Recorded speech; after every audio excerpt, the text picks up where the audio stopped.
Hello', এয়া মোৰ broiler. এতিয়া ৰাতি হৈছে, ইহঁতৰ যিহেতু অলপ চিআৰডি হৈছে, গতিকে এয়া ড্ৰিংকাৰত নহৰু, আদা, লং, হালধি, গুড় গৰম কৰি পেলাই সিহঁতৰ ডিংকাৰত দি দিয়া হৈছে। পানীটো এতিয়া অফ কৰি থোৱা হৈছে আৰু এয়া ড্ৰিংকাৰবোৰ পেলাই দিয়ে কাৰণে এনেকৈ বাৰী পুতি দিবলগীয়া হৈছে। এইটো চাইডে মতাখিনি আছে আৰু সেইটো চাইডে মাইকীখিনি আছে।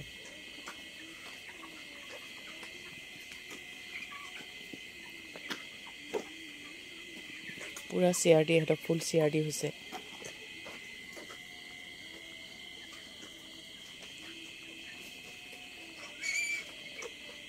সিহঁতে এটা চাউণ্ড কৰি আছে। আজি মৰ্টেলিটিও বহুতখিনি হৈছে ইহঁতৰ।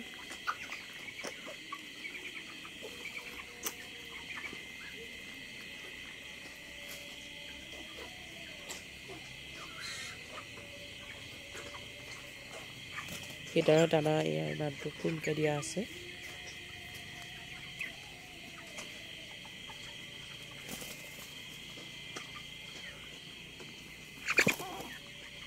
ভাতটো জোখৰ হৈছে এটা এটা।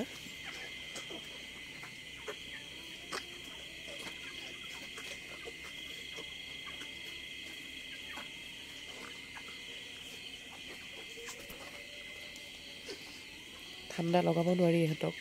কেইদিনমান এই ছাইডৰ ওপৰত টিৰপালটো, পানী কাপোৰটো এইটো উঠাই থৈছিলোঁ, গৰম বেছি দিছিল কাৰণে। 3 দিন উঠাই থোৱাৰ কাৰণে ইহঁতৰ চিআৰডি লাগি গ'ল। মেডিচিন দিয়া হোৱা নাই ইহঁতক, মই ঘৰুৱাহে কৰি আছোঁ, যিহেতু ছুপাৰভাইজাৰ অহা নাই। তেওঁ কাইলৈ চাগে মেডিচিন লৈ আহিব, তেওঁ ছুটীত আছে। ইউটিউবত চাই নিজেই ঘৰুৱা ট্ৰিটমেণ্ট কৰি আছোঁ। ফেচ ফেচ শব্দ দি আছে, মাজে মাজে জোৰকৈ চিঞৰাৰ নিচিনা এটা শব্দ হৈ আছে।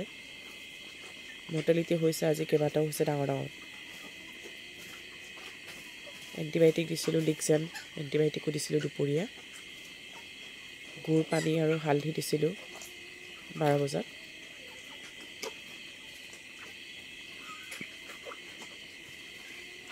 ফাৰ্মত মানুহ সোমাই থাকিলে সিহঁতি ভাল পায়, খোৱাত লাগি যায়। মানুহ নাথাকিলে সিহঁতি টোপনি যাবলৈ চেষ্টা কৰে, শুই যায়। আৰু শুই গ'লে সিহঁতৰ দানাটো ইমান খাব নোৱাৰে, ওজনটো কমি যায়। সেইকাৰণে যিমান পাৰি মানুহ ফাৰ্মত টাইমে টাইমে আহি থাকিব লাগে, ইহঁতক খেদাই থাকিব লাগে। ধন্যবাদ।